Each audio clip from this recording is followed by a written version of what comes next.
오늘은 거룩하게 살 수 있는 비결 6번째 시간으로 본문은 지난주에 이어지는 히브리서 12장 4절에서 10절 보시겠습니다. 히브리서 12장 4절에서 10절 제가 봉독하겠습니다. 너희가 죄와 사후되 아직 피 흘리기까지는 대항하지 아니하고 또 아들들에게 권하는 것 같이 너희에게 권면하신 말씀도 잊었도다. 일러서되 내 아들아 주의 징계하심을 경히 여기지 말며 그에게 꾸지람을 받을 때 낙심하지 말라. 주께서 그 사랑하시는 자를 징계하시고 그가 받아들이시는 아들마다 채찍질하심이라 하였으니 너희가 참음은 징계를 받기 위함이라.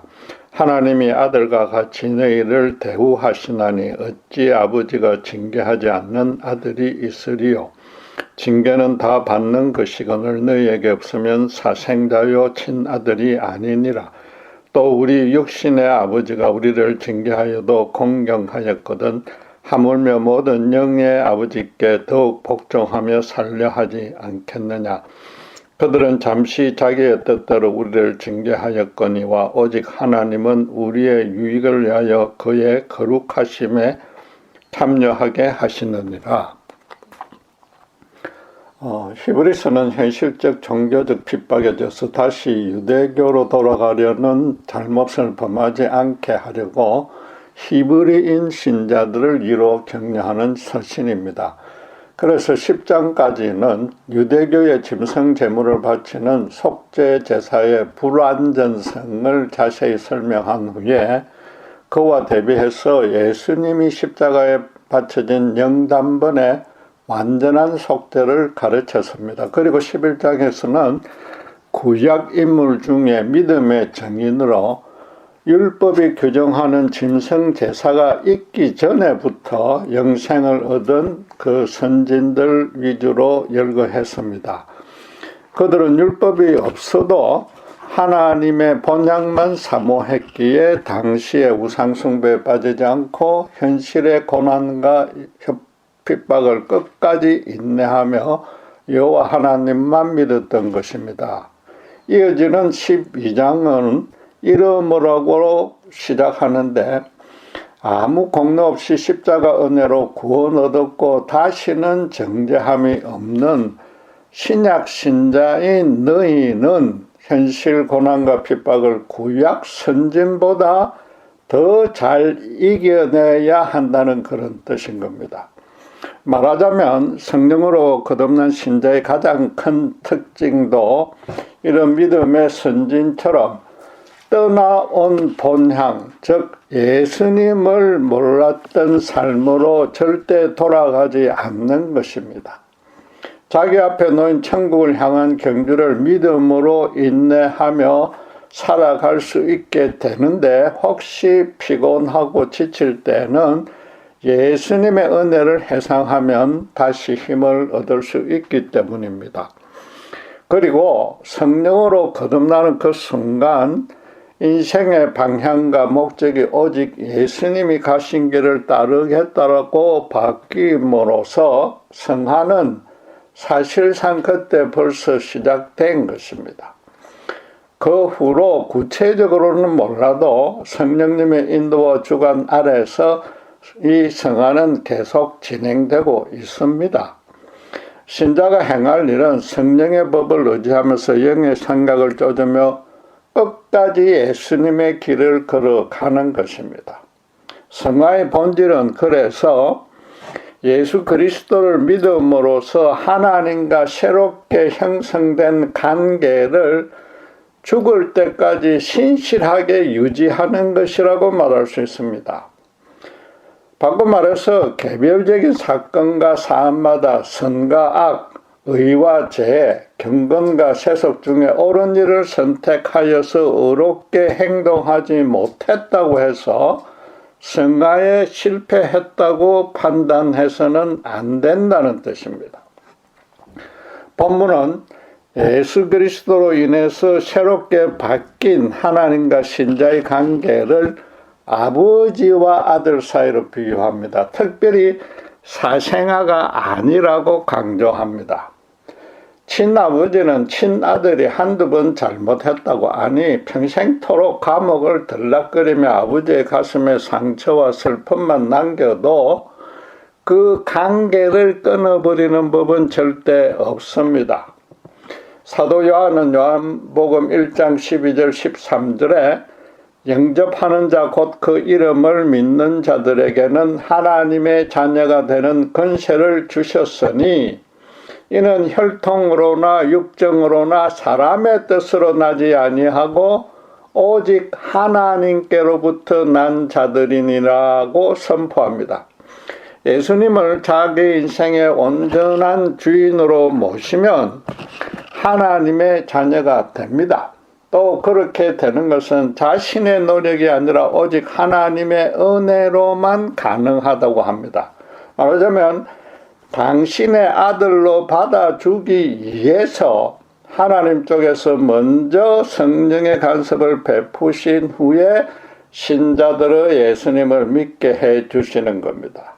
그리고 성령이 내주하셔서 신자로 육의 생각을 끊을 수 있게 해 주심으로써 이 칭의와 함께 시작된 성화도 하나님의 은혜에 의지해야만 온전히 이루어지는 겁니다.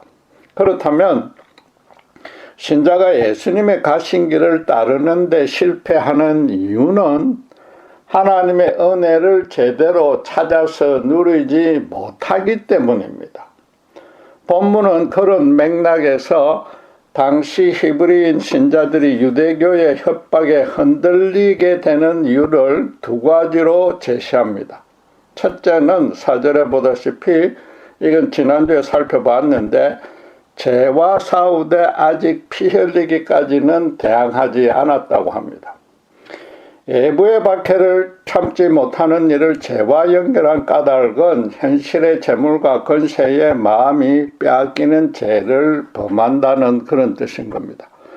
그렇게 되지 않으려면 십자가의 고통과 수치를 끝까지 참으신 예수님을 생각하면서 신자도 끝까지 참으라고 권면했습니다. 이번 주에 살펴볼 둘째 이유는 구약에서 5절의 초반에 보시면 구약에서 이런 문제에 대해서 이미 훈계했는데도 그 말씀을 잊어버렸기 때문이라고 합니다. 그 말씀은 잠언 3장 11절과 12절인데 내 아들아 여호와의 징계를 경히 여기지 말라 그 꾸지람을 싫어하지 말라 대저 여호와께서 그 사랑하시는 자를 징계하시기를 마치 아비가 그 기뻐하는 아들을 징계함 같이 하시느니라고 5, 6절에서 그대로 인용했습니다. 현재 겪고 있는 핍박은 너희를 아들로서 사랑하는 하나님 아버지가 주시는 것이므로 아무리 피곤하더라도 낙심하지 말라는 겁니다.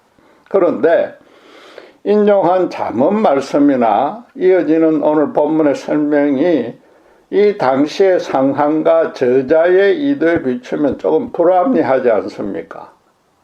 아버지가 아들에게 주는 징계는 아들이 분명한 잘못을 범했을 때 회개하고서 앞으로는 그런 잘못을 범하지 말라는 견책의 의미입니다. 그러나 이 서신을 읽을 히브리인 신자들은 특별한 죄를 범하지 않았고 단지 예수를 믿는다는 종교적 이유로 유대와 로마 당국으로부터 일방적으로 핍박과 멸시를 받고 있습니다. 하나님이 벌을 주더라도 유대와 로마 당국에게 주어야 하고 더 이상 신자들을 괴롭히지 못하도록 그들에게 징계로 조치해 주어야 옳습니다. 그런데 이어지는 7절에 너희가 참으면 징계를 받기 위함이라는 말씀은 그 자체로 참 아주 모순되어 보입니다. 마치 참아냈는데도 추가로 징계를 준 것 같은데 물론 하나님이 그렇게 하실 리는 없습니다. 당시 상황이나 앞뒤 문맥상 의미의 흐름으로 따지면 너희가 참음은 고난을 혹은 죄를 이겨내기 위함이라고 말해야 타당합니다. 또 그리고 너희가 끝까지 그걸 잘 참아내면 하늘의 상급이 따를 것이라는 약속도 덧붙여야 합니다. 만약에 현재의 고난과 핍박이 히브리인 신자들에게 책임이 있어서 하나님의 징계를 받는다는 뜻이라면 이런 경우에 해당됩니다. 밖에서 아들이 학교 일진에게 돈을 빼앗기고 두들겨 맞고 왔는데도 일진은 가만히 두고서 아들에게만 벌을 내리는 셈입니다. 그렇다면 아들은 아버지의 징계에 대해서 전혀 승복하지 못하고 오히려 반발만 할 것입니다. 이 서신을 읽을 히브리인 신자도 하나님이 아들로 대우한다면서 우리만 징계를 참아야 한다면 차라리 유대교로 돌아가겠다고 하지 않겠습니까? 유대교로 돌아가지 말게 하려는 저작의 의도와는 반대되는 결과를 낳을 뿐입니다. 이 저자가 당시 상황과는 어울리지 않게 굳이 징계라고 표현한 뜻을 자세히 살펴볼 필요가 있습니다. 우선에 인용문이라는 것은 어떤 주제를 강조하려는 의도로 그 진술 중간에 삽입하는 겁니다. 인용문 자체를 저자가 강조하려는 주제와 따로 떼어서 해석하든지 더 중점적으로 다뤄서는 안 됩니다. 지금 저자가 어떤 주제를 강조하려고 그 잠언 말씀을 인용했는지부터 알아내야 됩니다. 이어지는 7절에서 9절을 잘 살펴보면은 육신의 아버지와 모든 영의 아버지를 또 참 아들과 사생자를 대조해서 비교하고 있습니다. 저자가 이런 대조라는 특정한 수사법을 동원했다는 것은 그런 방식으로 특별히 뭔가를 강조하고 싶다는 뜻입니다. 따라서 신자는 하나님에게 참 아들이라는 것이 본문의 첫째 주제로 봐야 되는 겁니다.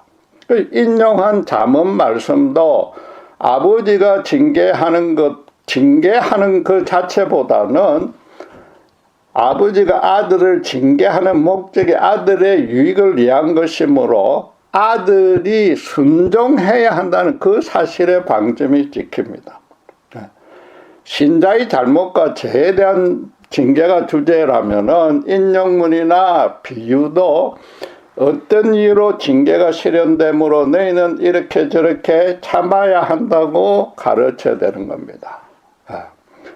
따라서 세상 만사를 다스리는 하나님이 허락한 핍박이라면 더더욱 끝까지 참아내야 한다는 점을 지금 강조하려고 그 말씀을 인용한 겁니다. 결국 저자가 본문에서 강조하려는 바는 히브리 신자들이 실제로 죄를 지어서 하나님께 징계받는 의미와는 별개라고 해석해야 한다는 겁니다. 물론 당시 히브리 신자들도 죄에서 자유롭지 못했겠지만 그건 모든 시대 모든 시자에게 해당되는 보편적인 상황입니다. 본문의 상황에서 그들이 유대교와 로마 당국으로부터 받는 핍박과 멸시는 자기들의 잘못과 죄가 아니지만은 부모에게서 징계받는 것과 같은 차원으로 받아들이라는 겁니다. 그 핍박과 모멸을 끝까지 참아내야 하는 이유는 하나님은 너희의 친아버지이고 너희는 그분의 친아들이기 때문이라는 겁니다. 그래서 그런 어려움을 주셨다고 말한 이유로 10절에 신자의 유익을 위하여 그의 거룩하심에 참여하게 하려는 것이라고 결론 지은 겁니다. 만약에 혼전관계로 사생아를 가진 여자와 결혼한 남자는 그 아이에게 법적 아버지로서 의무만 지키면 되지 굳이 사랑할 필요는 없습니다. 또 아무래도 진정한 사랑의 감정도 잘 생기지 않으니까 나쁘게만 대하지 않아도 훌륭한 계부가 됩니다.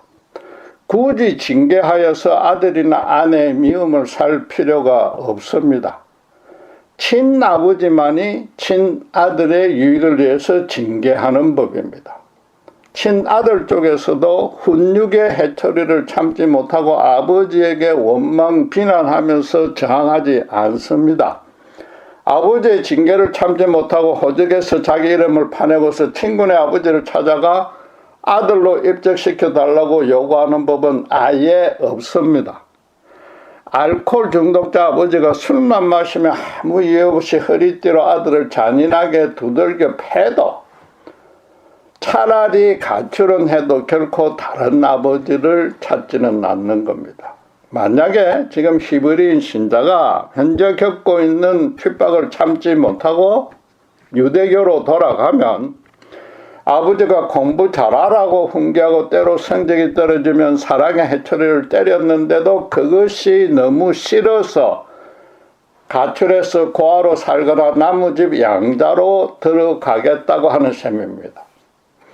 너희가 정말로 하나님의 친아들이라는 확신이 있다면 절대로 그럴 수 없고, 피곤해서 낙심하는 것도 그 관계를 잠시 잊은 탓이라는 겁니다. 지금 역으로 따져보면 신자가 하나님의 친아들인지 사생자인지를 구분하는 가장 좋은 기준은 하나님의 사랑의 징계를, 즉 현실 세상에서 실제로 핍박과 수치를 겪게 하고 있는지에 달렸습니다. 쉽게 말해서 출애굽한 이스라엘 앞에 홍해와 강야가 가로막고 있었듯이 예수를 믿고 나면 그 인생에 주홍빛 카펫이 깔려 있지 않고 오히려 가시밭길이 펼쳐져 있다는 겁니다. 신자가 친아들로서 행할 첫째 임무도 그 징계를 끝까지 참아내는 겁니다. 만약 참지 못하면 사생자임을 반증하는 셈인데, 현실 형통과 자기 자존심을 세우는 일이 자신이 하나님의 사랑의 징계로 더욱 성숙되어서 그분의 거룩하심에 참여하는 일보다 더 중요하고 좋다고 간주한 겁니다. 그리고 이웃과 사회로부터 소외 추방되는 일을 가장 고통스럽고 부끄럽게 여겼다는 뜻입니다. 성경은 지금 참 신자로서 성화를 이뤄나가는 일을 어떻게 선을 행하느냐, 어떻게 악을 저지르지 않느냐의 문제가 아니라고 말하는 겁니다. 하나님 편에 끝까지 붙어 있느냐, 아니면 중도에 세상 편으로 돌아가서 붙어버리느냐로 그걸로 나눴습니다. 불신 세상이 가해올 핍박의 고통을 참고 또 하나님 밖에 있는 사람들을 멸시를 부끄럽지 않게 여기고 끝까지 자기 길만 걸어가라는 겁니다. 하나님의 거룩함에 참여한다고 해서 하나님만큼 선해져야 한다는 의미도 아닙니다. 영어로 holy, 거룩이라는 히브리어 코데시는 무 자르듯이 다른 것과 완전히 딱 구별된다는 겁니다. 하나님은 스스로 자존하는 유일한 존재로서 모든 피조물과 구별되니까 거룩하신 겁니다. 우주 만물을 창조하셔서 당신의 뜻대로 다스리시기에 세상 어떤 존재와도 비교할 수 없습니다. 그 여러 수많은 다른 점 중에 죄에 찌든 인간과 달리 완벽하게 선하심으로 그분은 도덕적으로도 거룩하신 겁니다. 마찬가지로 신자도 제약된 세상에 붙어 있었는데 오직 하나님의 은혜로 그분의 자녀로 불려 나왔습니다. 하나님은 우리의 도덕적인 의와 종교적인 경건을 전혀 문제 삼지 않았고 오히려 그 정반대인데도 당신의 편에 붙여 주었습니다. 하나님과 대적하고 있는 불신자와 완전히 구별되었으니까 거룩한 성도가 되었습니다. 그렇게 끝까지 하나님 편에 붙어 있으면 그분의 거룩함에 참여하는 것입니다. 또 그러려면은 구약의 선진처럼 하늘의 본향만 목표로 삼아서 뒤를 돌아보지 않고 세상 어떤 방해가 있어도 뚜벅뚜벅 걸어가야 된다는 겁니다. 성화는 그래서 지난주에 말씀드린 대로 평생토록 하나님 중심으로 바뀐 인생관과 가치관과 세계관대로 일관되게 또 성실하게 살아가는 겁니다. 그 길을 심하게 방해하는 경우가 생겨서 때로 넘어지기는 해도 절대로 계도 수정 없이 죽음을 무릅쓰고 걸어가는 겁니다. 그렇다고 여러분 미리부터 순교의 고통을 걱정할 필요는 전혀 없습니다. 교회사적으로 순교자가 참 많았고 지금도 여전히 많은 이들이 순교해도 전체 신자 숫자에 비하면 아주 소수입니다. 거의 모든 신자는 종교의 자유가 보장되는 곳에서 지금은 서서히 세계적으로 그 자유가 제한되어 가지만 자기 수명대로 살다가 죽습니다. 당장에 저부터도 순교를 감당할 만한 믿음의 그릇이 되지 않기 때문에 하나님은 목숨을 걸어야만 하는 장소나 사역으로 인도하지 않았습니다. 어쨌든 신자들이 세상의 핍박을 이겨내는 것이 하나님의 거룩에 참여하게 된다는 말씀에는 쉽게 수긍합니다. 그러나 오늘 본문의 핍박을 참는 것이 신자의 유익이 된다는 말씀에는 자기도 모르게 거부감이 생깁니다. 예수를 믿은 후에 현실 형통과는 계속 거리가 멀기만 하고 아무리 기도해도 고난도 제대로 해결받지 못합니다. 성화의 과정에서 피 흘리기까지 참아야 한다는 겉면이 이게 더 부담이 되어서 때때로 성화를 포기하고 싶어지게 만듭니다. 신자의 기본 의무는 다 해야 되니까 교회에 봉사하는 정도로 하나님과의 관계를 근근히 이어가고 있습니다. 현실적인 유익은 포기하더라도 하나님의 거룩에 참여하면 되지라고 단단히 마음먹어도 자기 믿음은 자라기는커녕 자꾸 더 후퇴하는 것 같기만 합니다. 그럴 때마다 본문 9, 10절이 그 해결책이며 다른 손쉬운 방법이 없습니다. 또다시 성경 말씀을 두고 말장난하거나 단순히 반복하려는 뜻이 아닙니다. 우선 육신의 아버지가 징계해도 참고 복종하는데 하나님 아버지가 허락하신 일이므로 당연히 더더욱 참아내야 됩니다. 초대 교회의 극심한 박해 때도 하나님의 징계라고 참아내는 것만이 지금 해결책이라고 말하고 있는데 아무 박해가 없는 평화 시절에 참는 일은 그때보다 훨씬 쉽지 않습니까? 이 모순되어 보였던 문제에 너희가 참음은 징계를 받기 위함이라는 말씀의 이 문맥상의 정확한 뜻은 징계 자체가 유익이고 거룩이라는 겁니다. 거룩하게 사는 것이 바로 신자의 유익이지 그 후에 추가적인 보상이 따로 없으니 전혀 기대하지 말아야 한단 말이에요. 설령 있어도 하나님의 그 절대적 주권에 속한 문제므로 신자로서는 잠잠히 그분의 처분만 기다려야 됩니다. 더 중요하게는 징계를 참을수록 신자는 더욱 거룩해지고 더 큰 유익을 얻는다는 겁니다. 사람은 어차피 자기 생각대로 행동하는 존재입니다.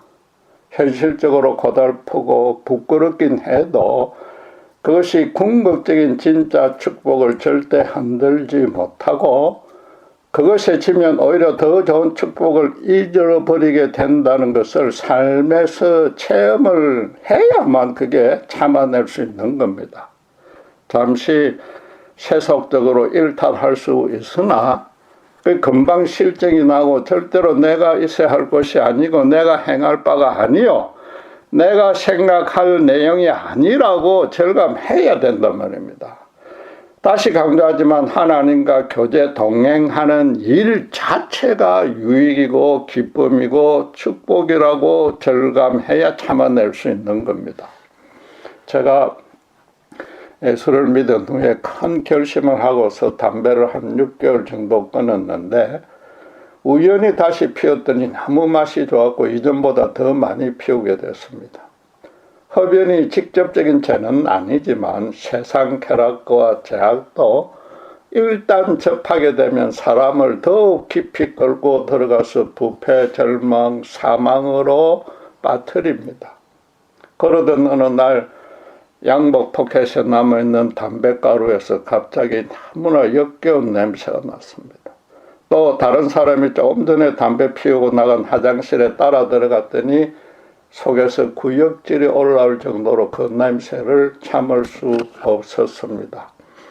그 후로 건강에 백해무익이고 이렇게 너무 지저분한 담배를 피우고 싶다는 생각이 싹 달아났고 지금껏 금연을 실현해 오고 있습니다. 물론 금연 실천 후에도 직후에도 그 결심이 약해져서 껌이나 사탕, 은단 등으로 담배에 대한 아쉬움을 해소함으로써 끝까지 그 결심을 지킬 수 있었습니다. 참아야 할 대상이 본문과는 그 종류와 정도가 다르지만 어쨌든 피곤해지면 피 흘리기까지, 즉 완전한 금연 목적을 달성할 때까지 저는 싸운 셈입니다. 지금은 멀리서도 역겨운 담배 냄새가 나면 그쪽으로는 아예 쳐다보지도 않습니다. 그리고 지나고 나서 보니까 이 갑자기 담배 냄새가 아주 그전까지는 아무 문제가 없었는데 아주 역겨워진 것 자체가 저로 육체적, 정신적으로 건강하게 해주려는 하나님의 간섭이었다고 확신하는 겁니다. 세상에서는 핍박과 수치가 하나님을 따라가는 일에 백해무익이 되면은 몸은 고달파도 정신은 그쪽으로 쏠리지 않게 됩니다. 그 반대급부로 예수님을 따라가는 일이 자기에게 100가지 복에 100가지 이익으로 충만히 실현되기 시작합니다. 인생의 목표와 방향이 예수님 쪽으로 완전히 전환된 자에게는 그분을 따르지 않으면 정말로 죽음이요 절망이라는 것을 실감할 수 있습니다. 그래서 현실 삶의 모든 차원에서 서서히 하나님이 내 진짜 친아버지고 자기는 그분의 진짜 친아들이라는 그런 맥락에서 분별하고 판단하고 선택하고 적용하고 실천하게 되는 겁니다.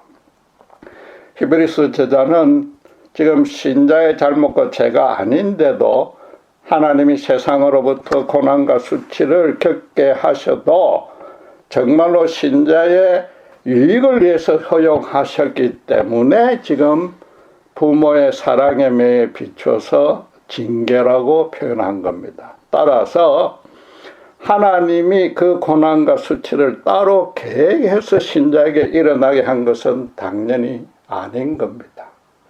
신자가 당신과 너무 멀리 떨어져서 오랫동안 가까이 오려는 낌새도 내보이지 않으면 아주 드물게 직접 징계의 매를 드시긴 합니다. 그러나 대부분의 세상 핍박은 죄에 찌든 인간들이 서로 자기 탐욕을 채우고 자존심을 높이려는 격심한 경쟁 때문에 생기는 겁니다. 지금 성경이 더 중요하게 강조하는 바는 신자가 세상 제약과 쾌락을 즐기는 모임에 전혀 동참하지 않으니까 세상 사람들로부터 미움과 질시와 배척을 받는다는 겁니다. 외눈박이 원숭이들만 사는 동네에 두눈박이 정상 원숭이가 놀림감이 되는 것과 같습니다. 하나님이 그런 핍박과 수치를 통해서 신자로 당신의 거룩에 참여시키고 유익하게 해주시려는 역사이므로 어폐가 있지만 아무리 그 기도해도 피해갈 수 없습니다. 신자가 하늘의 본향으로 걸어가는 길에는 구조적으로 경제적이고 사회적이고 정치적 심지어 종교적인 가시덤불이 수도 없이 깔려 있습니다. 그 길을 걸어갈수록 피 흘리며 싸워야 할 죄는 더 많아지고 더 강해지고 더 자주 출몰합니다. 그러나 계속 참아내다 보면은 어느덧 하늘 도성의 문 앞에 즉 하나님 편에 더 가까이 붙게 되고 자연히 세상과는 더 많이 멀어져서 더 확실히 구별되므로 어떻게 더 거룩해지는 겁니다. 하나님과 신자는 예수님의 십자가의 보혈로 아버지와 아들이라는 혈연 관계가 이미 완벽하게 형성되었습니다. 그 관계는 절대로 훼손되지 않습니다. 모세가 바로의 궁정에서 왕자로 자랐어도 그건 법적인 신분이었을 뿐이지 여전히 아론이 자기 형이고 미리암이 자기 누나이고 낳아준 친부모는 따로 있는 겁니다. 그 법적인 신분을 나중에 모세가 스스로 깨트릴 수는 있었으나 아론이 형이 아니고 미리암이 누나가 아닌 법은 절대로 없는 겁니다.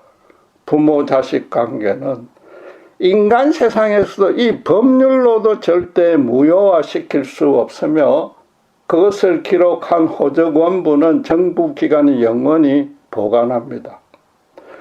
뉴욕 자유의 여신상 옆에 앨리스 섬이라고 있는데 그곳에 가면은 미국 이민 선조의 입국 기록이 그대로 남아 있어서 누구나 자기 조상이 누구였는지 자기의 정체성을 확인하고 열람할 수 있습니다.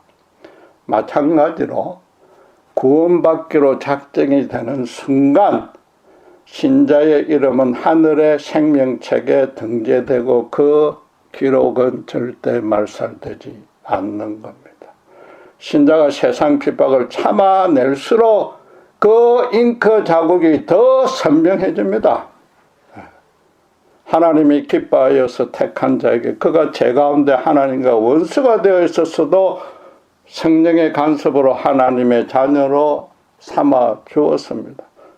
죄인 쪽에서 아무런 공로 자격과 능력이 없었고 심지어 그분을 두려워하지도 찾지도 않았습니다. 저 또한 믿을 생각이 전혀 없었고 극렬히 반대하고 신자들을 비방하고 부끄럽게 여기기에 바빴습니다. 그런 완악한 천하의 죄인인 저를 우주 만물을 창조하시고 세상 만사를 다스리는 하나님이 당신의 독생자들과 바꿔서서 당신의 자녀로 삼아 주었습니다. 저는 그래서 하나님이 그 관계를 절대로 수정 포기 취소할 리는 없다고 절대로 확신합니다. 그게 신자된 신분이자 세상 사람은 누리지도 알지도 못하는 특권이요 축복입니다. 로마의 여러 우상 종교는 물론이고 유대교도 그 반대입니다. 신자가 신에게 지성과 열심을 바쳐야만 그분의 구원을 얻고 나아가서 현실 삶의 축복도 보장이 됩니다. 얼마나 많이 바쳤느냐에 따라서 그분께 받는 복이 달라집니다. 신자가 그분께 바치지 않으면 그 신과는 아무 관계가 생기지 않습니다. 많이 바쳐서 그분께 복을 많이 받으면 그분과의 관계도 더 좋아지고 바치는 것이 적어서 받는 것이 적으면 관계까지 나빠집니다.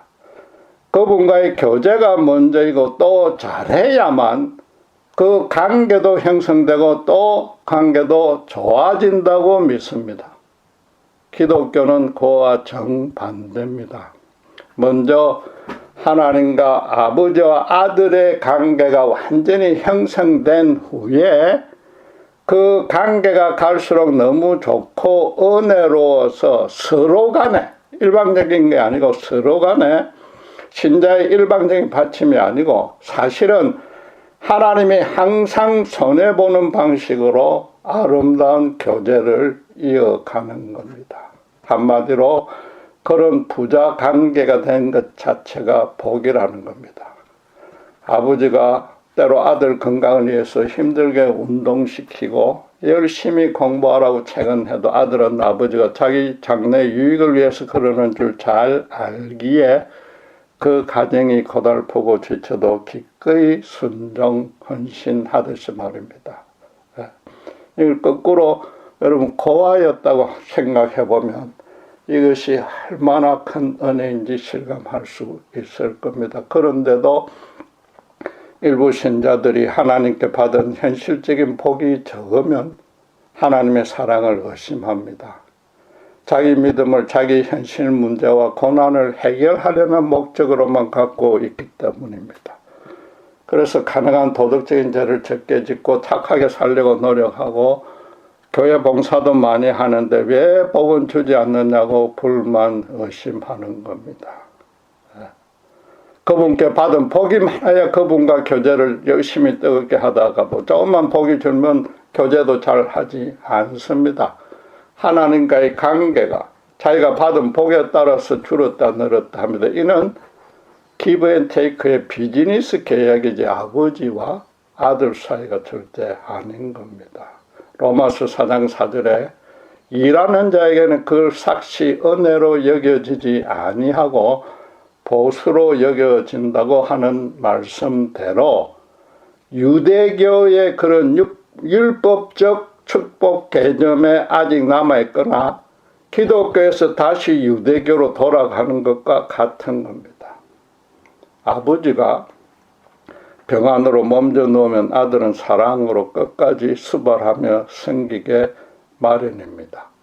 오늘 본문이 말하는 바가 바로 육신의 아버지에게는 그렇게 하면서 왜 하나님에게는 그렇지 않느냐는 겁니다. 성경은 지금 성화를 이룰 수 있는 비결은 십자가 예수님의 은혜로 나는 하나님의 자녀가 되었다는 사실을 언제 어디서나 잊지 않는 것이라고 말하는 겁니다. 현재 겪는 고난과 수치도 궁극적으로 하나님이 허락했다는 또 나의 유익과 당신의 거룩에 참여시키라는 섭리라는 확신이 있다면 세상 어떤 것도 감사할 수 있고 최소한도 참을 수 있다는 겁니다. 여러분, 성령의 은혜로 하나님을 아버지로 부르며 예수님의 이름으로 기도할 수 있다는 것이 얼마나 큰 권능이요 축복인지 날마다 삶의 체험으로 실제 절감하셔야 됩니다. 서두에 말씀드린 대로 성화는 칭의와 동시에 필연적으로 좀 어폐가 있지만 자동적으로 하나님의 은혜로 시작됩니다. 끝까지 하나님 편에만 붙어 있으면 그 반대편의 제약과도 자동적으로 멀어지는 겁니다. 여러분 지금 정말로 진지하고도 심각하게 한번 따져보십시오. 하나님이 진짜 내 아버지고 내가 진짜 그분의 아들인지 말입니다. 만약에 진짜 아버지라면 더 이상 무엇을 염려할 필요가 있습니까? 기도하겠습니다. 하나님 아버지, 초대교회 당시에 자기들 잘못이 하나도 없어도 유대교와 로마 당국으로부터 극심한 핍박과 모멸을 당해도 예수님의 십자가를 생각하며 순교하기까지 참은 우리 믿음의 선진들을 봅니다. 생활을 단순히 나쁜 짓 죄만 안 하는 것으로 순간순간의 행동으로 판단하는 그 잘못된 개념부터 버리고 예수님을 믿는 순간 우리는 이미 하나님의 자녀가 되었고 그 전에 하나님이 당신의 자녀로 삼아 주시기 위해서 예수님으로 우리를 새 사람으로 변화시킨 줄 믿습니다. 이 관계는 세상 어떤 것도 훼손하고 취소 수정시킬 수 없기에 하늘나라 가는 그날까지 영원토록 아버지는 하나님은 나의 진짜 아버지요 나는 그분의 진짜 아들임을 믿습니다.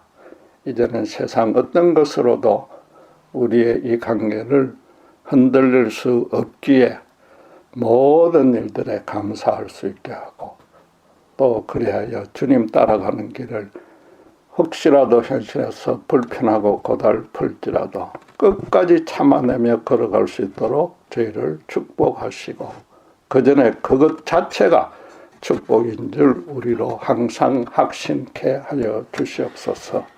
감사합니다. 우리 주 예수 그리스도 이름으로 기도드렸습니다.